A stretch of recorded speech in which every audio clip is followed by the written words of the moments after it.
नमस्कार साथियों, मेरा नाम है आर के सिंह। संस्कृति आईएएस के यूट्यूब चैनल पर आप सभी का स्वागत है। आज के एपिसोड में हम सुप्रीम कोर्ट से जुड़े हुए एक मामले की चर्चा करने वाले हैं, जिसमें सुप्रीम कोर्ट का ये कहना है कि मात्र उत्पीड़न ही आत्महत्या के लिए उकसाना नहीं हो सकता है। तो देखेंगे कि आखिर किस मामले में सुप्रीम कोर्ट ने ये क्या कहा है, पूरा मामला क्या है, न्यायालय का इस मामले में निर्णय क्या रहा है और भारतीय न्याय संहिता की धारा 108 क्या कहती है, आईपीसी की धारा 306 क्या कहती है, आईपीसी की धारा 498A क्या कहती है, और आज की चर्चा पर आधारित एक प्रश्न की भी चर्चा करेंगे। चलिए सबसे पहले हम बात कर लेते हैं कि आखिर टॉपिक क्या है। तो मात्र उत्पीड़न ही आत्महत्या के लिए उकसाना नहीं हो सकता है, ये कहना है सुप्रीम कोर्ट का। क्यों सुप्रीम कोर्ट ने कहा, देखेंगे, लेकिन उससे पहले हम बात करेंगे कि आखिर ये न्यूज़ चर्चा में क्यों है।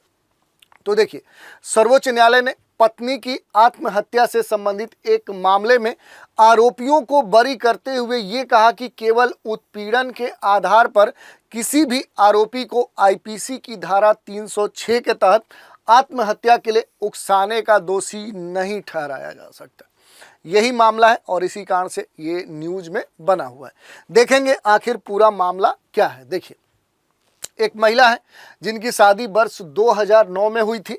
शादी के पहले 5 साल तक दंपति को कोई बच्चा नहीं हुआ, जिसके कारण देखें तो कथित तौर पे, शारीरिक तौर पे, मानसिक तौर पे उन्हें उत्पीड़न का सामना करना पड़ा। अप्रैल 2021 में महिला के जो पिता थे, जो फादर थे, उन्हें सूचना मिली कि महिला ने फांसी लगाकर आत्महत्या कर ली है। इसके बाद उसके पिता ने, जो महिला थी, उसके पति के खिलाफ 498A और 306 के आईपीसी के तहत शिकायत दर्ज कराई। आरोप लगाया कि आत्महत्या जो हुई है, आत्महत्या से 1 साल पहले पति ने स्त्री धन के रूप में दिए गए सोने और जो भी कह सकते हैं कि आभूषण थे, उन्हें बेच दिए थे। महिला ने उन्हें वापस मांगा तो उसे शारीरिक और मानसिक रूप से प्रताड़ित किया गया। उच्च न्यायालय ने उनके खिलाफ आईपीसी की धारा 306 और 498 के तहत आरोप तय करने के एक सत्र न्यायालय के आदेश को बरकरार रखा था। लेकिन इसके बाद ये मामला फिर सुप्रीम कोर्ट में गया और इस मामले की सुनवाई हुई और न्यायमूर्ति जो विक्रमनाथ हैं, न्यायमूर्ति प्रसन्ना बी वराले हैं, उनकी पीठ ने खास तौर पे इसमें दिशा निर्देश दिए। अब बात कर लेते हैं कि आखिर न्यायालय ने निर्णय क्या दिया। तो देखिए, पीठ ने ये कहा कि ऐसे जो मामले हैं, उन मामलों में केवल अनुमान नहीं लगाया जा सकता, इसके पुख्ता सबूत भी होने चाहिए।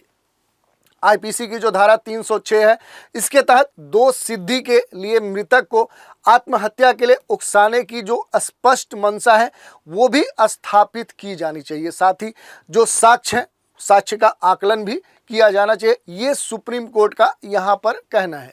यही नहीं, सुप्रीम कोर्ट का ये भी कहना है कि ये निर्धारित करना भी जरूरी है कि पीड़ित पर की गई जो क्रूरता है, जो उत्पीड़न है, उनके पास अपना जीवन समाप्त करने के अलावा और अन्य कोई विकल्प नहीं छोड़ा है। ये स्पष्ट यहाँ पर सुप्रीम कोर्ट का कहना है। यही नहीं, पीठ ने यह भी कहा कि महिला ने शादी के 12 साल बाद आत्महत्या की थी और अपीलकर्ताओं का ये तर्क है कि मृतका ने शादी के 12 वर्षों में अपीलकर्ताओं के खिलाफ क्रूरता या उत्पीड़न की एक भी शिकायत नहीं की। तो इस पॉइंट को सुप्रीम कोर्ट में खास तौर पे यूज किया गया कि आखिर इतने लंबे समय में आखिर पीड़िता ने इससे पहले क्यों नहीं न्यायालय का दरवाजा खटखटाया।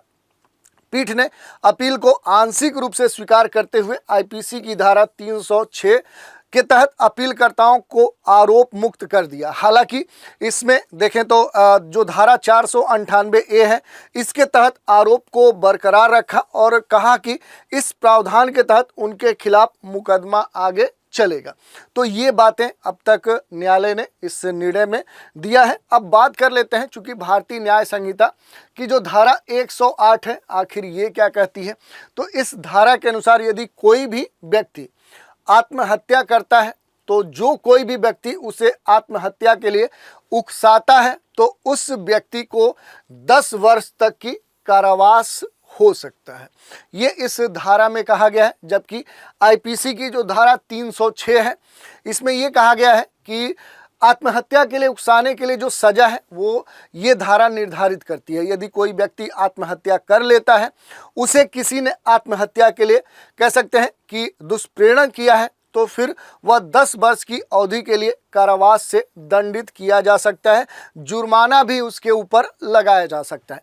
यही नहीं, आईपीसी की जो धारा 498A है, ये क्या कहती है, तो देखिए भारतीय दंड संहिता 1860 की ये जो धारा है, ये वर्ष 1983 में भारतीय संसद के द्वारा पारित की गई थी।